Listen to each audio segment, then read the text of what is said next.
So if I ask those of you that are in dating relationships or are married, if you wanted to have the perfect marriage, how many of you would raise your hands? Okay, so if you listen to me for the next 10 minutes and follow the 999 simple steps that I'm going to give you, you're sure to have it. Okay, so of course, many of us know that marriage isn't as simple as 1, 2, 3, or even 999. And so that is our topic for today, and we're going to discuss marriage relationships and what we believe a biblical model for the marriage relationship is. And so if you were with us last week, we began this series, and we titled this series Family is Worth Fighting For. And we're looking at some of the things that, some of the variables that come in and really attempt to disrupt family life, and what we can do to support those people that we care and love about, and how we can respond in a grace and love-filled way in our churches. So I do want to create a little bit of context, and I know that it seems odd when we're talking about things like family and marriages to have to create context around this, but there are a number of families in this church, maybe some of our extended families, that have not always had so great of marriage relationships or even family experiences. And so I want to acknowledge that, and I want to let you know that you guys are in a safe spot, that there is no judgment on that behalf, so please don't move into shame or guilt as we talk about some of these things. And we're also going to be talking about some areas that I think are fairly contentious, both within our culture and within our specific denomination here in the United Methodist Church. And so I would just ask that you please keep a very open mind this morning as we go through this. Now, I have to admit to you that when I originally planned this series, it's taken a totally different direction for me. And I was going to give you just kind of a normal sermon on how to improve and empower your marriage. And yet God has really shifted it and said, you know what, Josh, you need to set a foundation for what biblical marriage is and how the church can move forward and we can support each other through that. And so that's really my goal for today, is for us not to have 3 simple steps that we can do, but to really have an understanding of the relationship God calls us into, and then we can seek to support each other in that.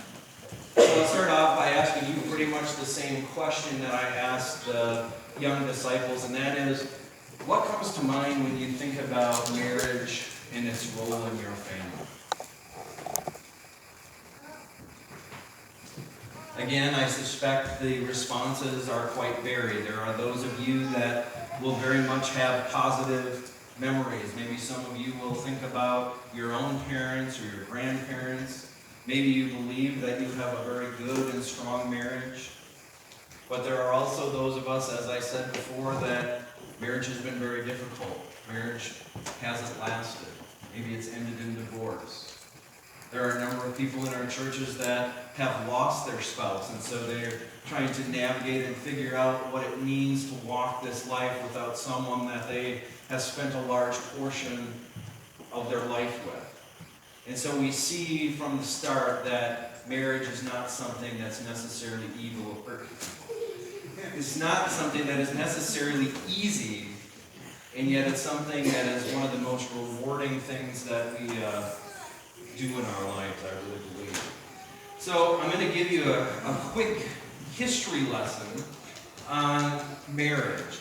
And the reason I want to do this is because it sets up, I think, the spectrum that we have seen, and will help you understand some of the tension that we face as it comes to our families and our marriage relationships. So in early history and in early civilizations, traditionally marriage was arranged by the family, okay? And there was 2 different ways that they did it. The first, in subsistence civilizations, was largely that there was a bride price. And so the woman was looked at as kind of a piece of economic property. She had value as a resource for that family, and so if a man wanted to marry her, he had to bring a certain amount of resources to compensate that family so that he would take her and be in a relationship with her. The second one is a dowry system. This is found in more agricultural context. And this was where the father generally, or the head of the household, would allot certain resources for a young woman as sort of gifts to encourage someone to come and marry them. And over time, marriage really became an institution. Okay, it was designed to help people survive. It was designed to strengthen not only families but also communities. And so they relied on each other.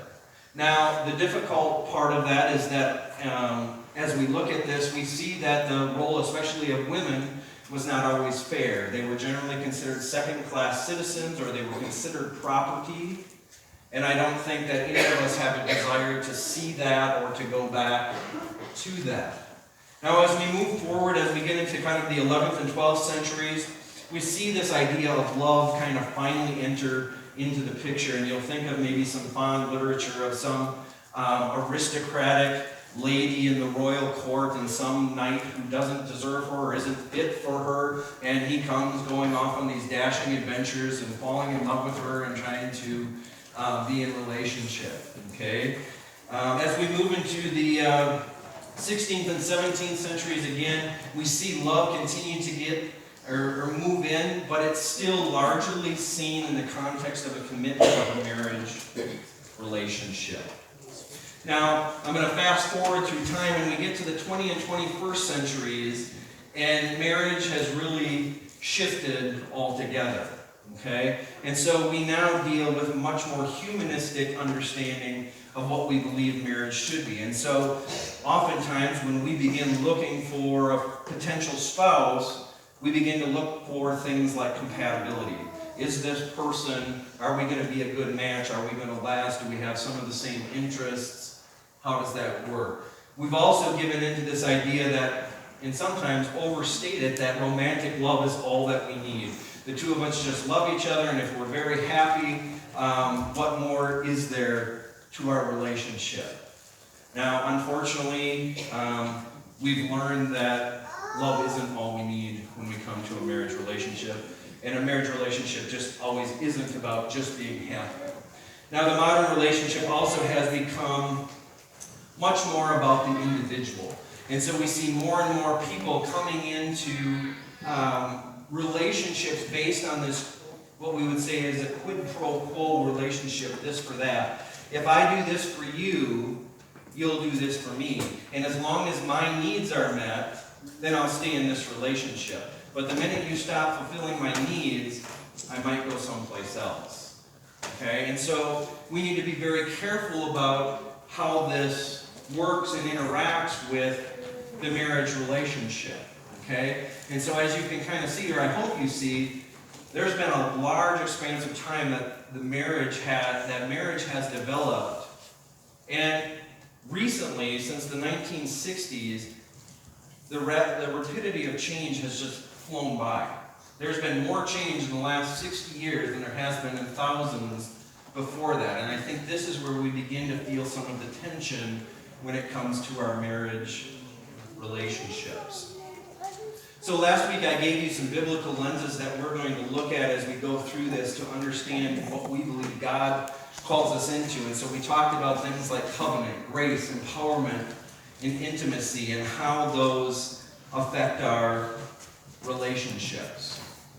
Okay? I also need to just briefly talk about the different types of love, because again, we live in a world that talks just randomly about love. Oh, I just love this person so much, and oh, I'm just so happy because I love this person, and blah, blah, blah. Now, in the Greek, there are 3 different words for love, and they each have different understandings. So agape is this unconditional love, this love that seeks to serve the other person no matter what happens. It's based on commitment. It's the love that God shows each and every one of us. Philia is friendship or brotherly love. This can also be the kind of love that we think of when we think about soulmates and we think about moving into deep friendships with our spouse. The other is eros and romantic love, and this is the more physical of the loves. Now, interestingly, I believe God's design for marriage is that we strive towards the agape love. that we have that deep commitment to our spouse. But as we enter dating relationships, almost all of them start out in this sort of eros phase. They start out with a physical attraction to one another. We have a desire to be with this other person. Okay? And we know that there's actually physiological responses that happen as we get excited about being with this other person. It moves then to the more friendship-based thing and hopefully to agape. So let's go back and look at our scripture lesson for today, and it comes from the creation stories at the very beginning of our Bible in Genesis chapter 2, verse 7. It says, "The Lord God formed a man from the dust of the ground and breathed into his nostrils the breath of life, and the man became a living being." God then goes out and tells man, you know what? Go out, take care of the earth I created, govern it, name all the animals. And so fellas, again, we're in paradise. Everything is quiet. We're out working with our hands. We're hunting. We're doing all the things we need to do. And we didn't even make it 8 verses. And God says, you know what? It's not good for man to be alone. And so a woman arrives, and that is paradise lost. All right? Now, again, I want to, well, we laugh at this, you know. Unfortunately, there has been some very bad theology around some of these verses. And some people have taken these verses to literally say, you know what, God created man first, therefore man is superior, man is the most important. God made woman to be a helper, and therefore she's less. She's supposed to do what the husband wants her to do. And that's really not at all what these verses say. And so I want to just dispel that, and I hope that no one was offended by that goofy little joke that we did. Now, before I go on, this idea of helper, I think this is really important for the idea of marriage, because the idea of helper here for the Hebrew people was that that person was, the spouse was supposed to be a mirror for the other one. So it didn't mean that the wife was just supposed to do all the cooking and all the dishes and just be a helper for whatever the guy needed. No, she was supposed to reflect himself back, or reflect him back to himself. And likewise, the husband also reflects the wife back to herself. And so they become helpmates. They journey and do life together. So we know, most of us know the rest of the story, that, you know, God puts Adam to sleep, takes out part of his rib, and makes woman. And now the real foundational verse for our marriage is found in verse 24. And it says, "This is the reason why a man leaves his father and mother and is united to his wife, and they become one flesh." Okay? And so there's an idea there that the man and the woman leave their family of origins and they go to create a new family. Now, the NIV version here translates the word as united, but it can also be translated as cleave. This idea that once the two people leave their families of origin, they cleave together, they're cemented together, and they form this one flesh. And so, again, as we look, what things do we learn about this? Well, again, we understand that marriage is meant to be between two people. And I believe it's meant to be between one man and one woman, and that God assigned us that gender difference in order for us to fulfill and empower the other person. Okay? Now, in biblical, as we read the scriptures, we find out that this monogamous type relationship didn't always exist. And in fact, sometimes it gets far flung. I mean, you look at someone like King Solomon, who had thousands of wives and concubines. So obviously, monogamous relationship in Scripture even isn't always this. But I do believe that this is the ideal for which God calls us to be into marriage. Now, some other components of biblical marriage are commitment, adaptability, authority, and communication. And as we go through these, we begin again to see the tension in some of our families and some of our marriages, because again, there are those who would call us to take a more traditional approach to some of these things. So when we think of institution, or when we think of things like covenant and commitment, people with a more traditional understanding will say, you know what, our commitment needs to be to the institution of marriage. It's morally wrong for people to ever get divorced and this and that. And so we need to preserve the institution of marriage. Someone with a much more progressive view on things would say, you know what, the institution has nothing to do with it. It's more about my self-fulfillment and the things that I get out of the marriage relationship. And so I think when it comes to things like commitment, the biblical model is somewhere right in the middle, where we understand that commitment is one of the most important indicators we have in a marriage relationship. And we remember the commitment and the covenant that God gave with us. And so our marriage relationship is meant to symbolize and represent that same covenant that God has with us between our spouse, between you and your spouse. There's also the ability to adapt, to move. And last week I showed you this little graphic that showed the Greek word perichoresis, which talked about the dance of the 3 in 1, how the Father, the Son, and the Holy Spirit are in this beautiful dance, and yet are differentiated through each other in that dance. And the same again goes for our marriage relationship, that we are to be in that dance together. And just as two people dance, they adapt to each other, they anticipate each other, they move back and forth.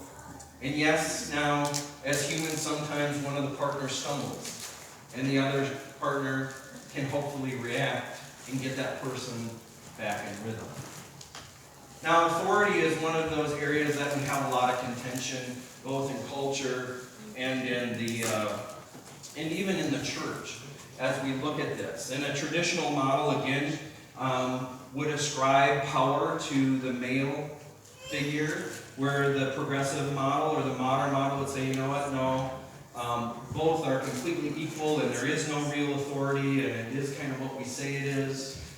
And yet the biblical model, again, is based on this idea of empowerment, that again, the husband and wife come together, they set authority for the roles that they're going to do and undertake. All right, and so as an example to that, let me just say that, Sarah and I come from fairly traditional family backgrounds, family of origins. Generally the man was kind of the head of the household. The man worked outside of the house. The woman split. If the woman didn't have to work, the woman worked in the house, did those things. And there was a period in our relationship where Sarah and I did things a little bit differently. There was times that I stayed home with the kids, times that I did side jobs. Now, my wife, I'm sure, would say, gosh, I sure wish you would have done some of the housework. But those were decisions that we had to make, and they weren't always easy decisions, and we've had to struggle and work through those. And finally, it's no big surprise then that communication is also one of those very important things. And again, the traditional model would say, well, the woman just bows down to the man and does whatever the man says. The other one says, you know what, there is no such thing as right or wrong communication. We have this pseudo-intimacy, but really we know that to have healthy and effective marriage relationships, they need to have discussion and dialogue, and we need to be listening to one another. So now again, I'm going to move into some difficult ground, and I said, oh no, not the S word.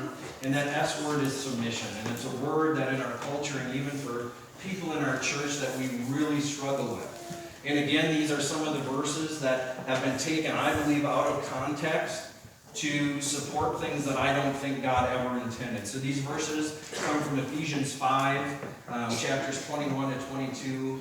And it says, submit to one another out of reverence for Christ. And I highlighted the first 4 words there because I think it's very important that we dispel this idea that when we talk about submission, that it is only the wife that submits again to the husband. All right? It says submit to one another out of reverence for Christ. Therefore, there is a mutual submission to each other. Now, interestingly, again, Paul spends about 3 verses telling wives what they need to do to be good wives and how to submit to their husbands. And then he turns around and he has at least 8 or more where he says, guys, look, I know you don't get it, but this is how you're supposed to submit to your wives. Okay? And again, Paul is working on an uphill battle because in the ancient Hebrew context, again, it was male-centered. And so this was very different for them. But again, listen to some of these words. Husbands, love your wives just as Christ loved the church and gave himself up for her, to make her holy, cleansing her by washing her with water and through the word, and to present her to himself as a radiant church, without stain or without wrinkle or any other blemish, but holy and blameless. Now, I think that's a very beautiful and powerful statement. And ladies, when we talk about submission, isn't that a type of relationship that you would want? That your husband would love you just as Christ loved the church? Because again, we forget about that. We just sometimes think, well, I just go to church, I show up. But we don't understand that Christ gave his life for the church. Everything he did was to prepare and empower the church. And so husbands, that is what you are called to do to your wives. Now again, verse 33 I think is very important. It says, now that each one of you may also love his wife as he loves himself, and that the wife must respect her husband. And I think this is a very key component, because in a culture that just thrives on the idea of love, the idea that men really desire and have a need for respect has really been lost. And a lot of times our culture just says, you know what, men need to be more loving, men need to be more loving. They need to be open about their feelings, they need to show emotion, they need to do all these things to be more loving. And yet there's no real talk about how the wife is to show respect for her husband. And as a kind of a shameless plug for the Love and Respect series, this whole conference that we're going to be doing talks about this. It talks about how men and women can submit to each other, how women can show their husbands respect, the respect that they really desire. And Dr. Emerson goes on to talk about the fact that this is really a core need for men. And when they don't get it, they begin to react in very negative ways. Likewise, it teaches men how to love their wives, because their wife's greatest need is to be loved.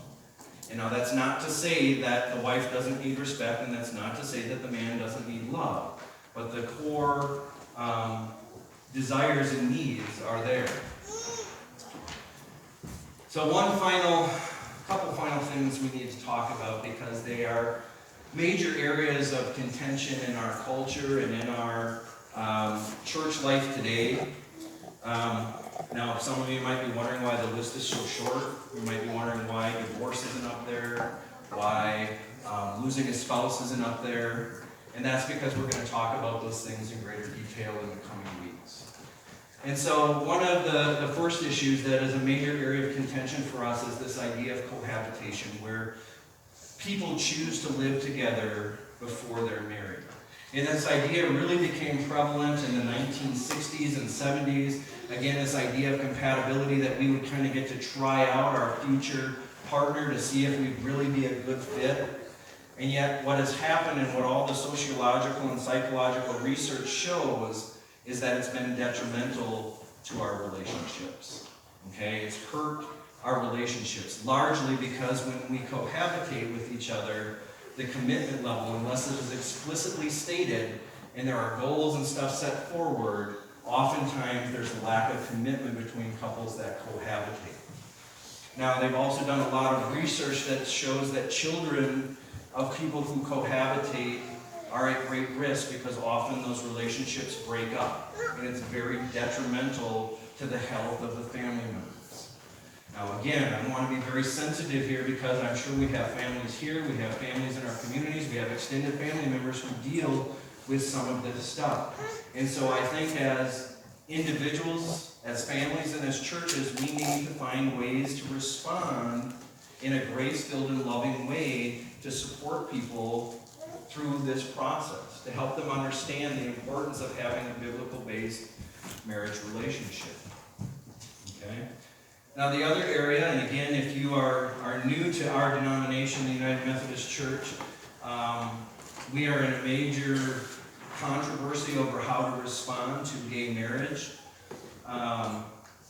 And quite honestly, I think our churches, regardless of whether you're conservative or progressive on that stance, need to understand, and we need as churches to figure out a way to respond and support families of the LGBT community. Are we going to be a church that maybe has a stance, but are our doors going to be open? Are we going to accept people? Are we going to love them? Are we going to minister to them? Are we going to empower them to have the best family life that they can? And so, folks, again, I don't want to go too far afield here on this, but this is an issue. I don't think it's going to go away. Okay? And as churches, we need to find grace-filled and loving responses on how to deal with this and support our families and our marriages. So some action steps for you today. I encourage you to spend some time in reflection and prayer on your marriage and dating relationships. Do you believe they're biblically based? Are you continually growing in your relationship with each other? Or have you found yourself kind of plateauing out, maybe starting to decline? And if so, I just ask that you spend time with God and find out ways that you can continually grow and learn about your partner and spouse any way that you can. Secondly, I really want to challenge the people of this church to come to the Love and Respect Conference. I want to encourage you to register today, and I want to encourage you to bring some people. Sarah and I did this conference several years ago at the Holcomb Church. Some of the most amazing information that I think both of us received. I think it's still some of the best relationship information that's out there and available today.